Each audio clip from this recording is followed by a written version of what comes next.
Hola a todos y bienvenidos de nuevo después de estas vacaciones a la iconografía Mola. Lo primero, Pigasus y yo, le iba a llamar Picasso, pero la verdad es que se me ha ido la olla. Os queríamos felicitar el año y él de paso pues ha querido traerse a un par de amigos que le han venido a visitar estos reyes y que han decidido quedarse a su lado, que el afán de protagonismo la verdad es que a veces no tiene medida. Y como observaréis, pues en vez de un cerdo solo y alado, ahora tenemos dos más. Como ha pasado ya un tiempo significativo y lo último de lo que os hablé fue de la bóveda del Casón del Buen Retiro, y eso suponía un planteamiento mitológico muy elaborado, amplio y muy diverso, pues no tenía muy claro de qué hablaros al volver, pero al final, como de quien fundamentalmente os había hablado en un principio es del dios Zeus o Júpiter, he decidido en esta intervención hablaros de alguien que está íntimamente relacionado con él, pues un poco para completar su figura, completar a su persona y que no solo os suene, sino que tengáis más claro de quién se trata. Y ese personaje mitológico del que os voy a hablar hoy es de la diosa Hera o Juno, que ni más ni menos es su esposa, y no os penséis por eso que es tan importante como él, que va, sino que es su consorte, la que le acompaña, la que recibe y es objeto de todas sus infidelidades, así que os podéis imaginar que esto va a traer sus consecuencias, y la que en ocasiones, no siempre, aparece representada junto a él. Es su hermana, pero además es la señora del Olimpo y, por tanto, también procede o es hija de titanes, Cronos y Rea, como ocurría con el dios Zeus. Participará en la titanomaquia, por tanto, por el alcance o el logro del poder junto con su esposo, y prácticamente, aparte de tener a 3 hijos legítimos de los que ahora enseguida os hablaré, dedicará su vida en cuerpo y alma a defenderse y a vengarse de las infidelidades de su marido.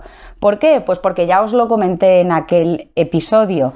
Zeus es infiel a su esposa oficial, que es la diosa Hera o Juno, con mortales, con inmortales y prácticamente con todo lo que se le ponga delante, porque se enamora con mucha facilidad. Ya os dije que de alguna manera él es quien había inventado, a quien se le podía aplicar por primera vez el concepto, por decirlo de alguna forma, de poliamor. La diosa Hera o Juno realmente en mitología lo que alude, lo que representa o con lo que se la relaciona es con el concepto del matrimonio, es decir, de la fidelidad. Y esto es lo típico de en casa del herrero, cuchillo de palo. Dentro de su matrimonio tiene 3 hijos legítimos: Ares o Marte, dios de la guerra cruel, y ya os lo comentaré más adelante, pero la representación de la brutalidad dentro del panteón olímpico. Hebe, diosa de la eterna juventud y copera de los dioses, que además se convertirá en la 4ª de las parejas de Hércules, uno de los héroes más importantes de la mitología, hijo ilegítimo de Zeus y objeto de una de las múltiples infidelidades hacia su esposa de este dios. Y por último, Ilitia, diosa de los partos, que es la que cierra el grupo de hijos legítimos de estos 2 señores del Olimpo.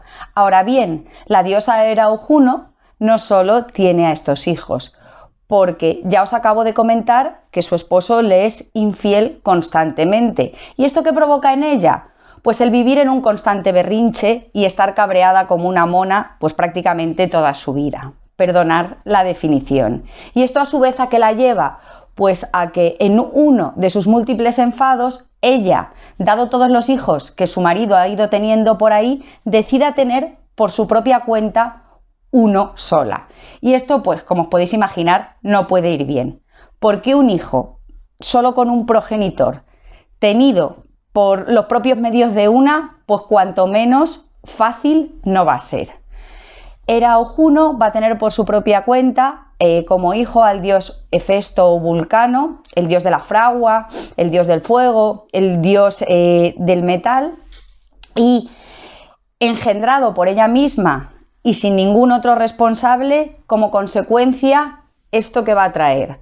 Un hijo que nace feo y deforme, al que nada más ser presentado a quien oficialmente debería ser su padre, que es el esposo de la diosa, Zeus o Júpiter, lo que le va a pasar es que va a generar en él un gran rechazo, una gran repugnancia, lo que como consecuencia provoca que le dé una patada y le arroje del Olimpo, lo que además va a su vez provocar que en la caída el chaval se quede cojo, es decir, como si no tuviese suficiente, encima de remate se lleva una cojera. De manera que, de alguna manera, la vida de esta diosa, en líneas generales, no es una vida fácil. Es una diosa que representa el matrimonio, pero constantemente, por otra parte, lo que representa es, a su vez, todo lo que ocurre dentro de él y, además, en relación con todo lo que va ocurriendo en su pareja, esto da como consecuencia la sucesión de un gran número de hechos y la aparición de un gran número de personajes que van teniendo lugar a partir de todas esas infidelidades que va llevando a cabo el marido.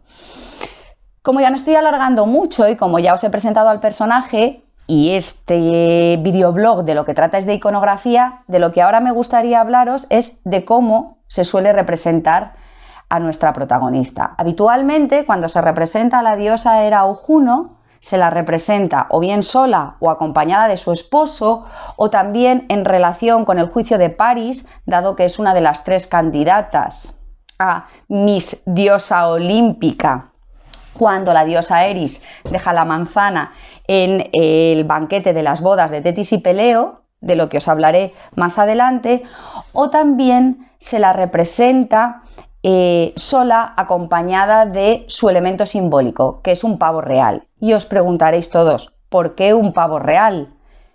Por la peculiaridad del animal, por lo exótico del mismo y por de dónde procede aquello que decora su cola. El que el pavo real acompañe a la diosa y que además el pavo real sea como es, no es más que consecuencia de uno de los mitos asociados a la diosa Hera o Juno, que está en relación con el gigante Argos, un gigante amigo de nuestra protagonista y un gigante al que da muerte el dios Mercurio por encargo de Zeus o Júpiter. ¿Y por qué ocurre esto? Pues esto ocurre por culpa de una de las relaciones extramatrimoniales del dios. El dios se enamora de la ninfa Io y para tomarla o poder tener relaciones con ella se metamorfosea, como ocurría habitualmente, en esta ocasión en nube.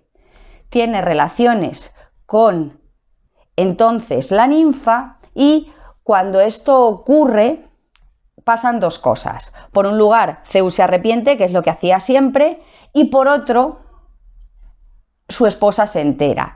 Y como ocurría siempre, urde una venganza y busca la manera de dar un escarmiento a quien había enamorado a su marido. Zeus, por todos los medios, intenta protegerla y para ello decide transformarla en vaca blanca. Pero aún así, la diosa Hera o Juno la acaba encontrando y una vez la encuentra, la rapta y la pone bajo el cuidado del gigante Argos para que no pueda llevar una vida normal y para que no pueda volver a ser recuperada por su esposo. Pero su esposo pide ayuda a Mercurio y entonces Mercurio decide ayudarlo. Y entonces va a visitar al gigante Argos y como gran músico que era y tañedor de flauta, con la melodía de la misma consigue que este gigante se duerma en su totalidad, porque jamás lo hacía por completo, dado que de los 100 ojos que tenía, nunca cerraba todos, solo cerraba la mitad. Pues bien, con la música consigue que cierre los 100 y entonces, estando dormido, Mercurio le da muerte y libera a la vaca. Y Zeus se vuelve a salir con la suya y la pobre esposa, de nuevo engañada ya con Io, no toma más represalias. Pero en recuerdo del amigo, lo que hace es traspasar esos 100 ojos a la cola del pavo real. Que no penséis que es porque la señora era fan del puma, que debe de ser un señor tan antiguo como los dioses olímpicos, sino porque decide tener un detalle con quien siempre la acompaña. Y dicho esto, por tanto, ¿cómo os la vais a encontrar representadas? Y perdón por la alusión al puma, que también un punto mitológico tiene con esas pintas que se gasta. Pues os la vais a ver representada como una diosa olímpica, vestida con el típico peplo griego y acompañada normalmente de un pavo real para que se la pueda identificar, aparte de con su esposo al lado o cualquier otro elemento que se pueda relacionar con alguno de los mitos en los que ella aparece. Y como ya sí que me he alargado un montón y mi intervención me ha llevado ya un rato, Pigasus y yo nos despedimos, no sin de nuevo volveros a felicitar el año y emplazándoos otra vez a nuestra próxima intervención, que tendrá lugar dentro de 2 viernes. Muchas gracias a todos y buena semana.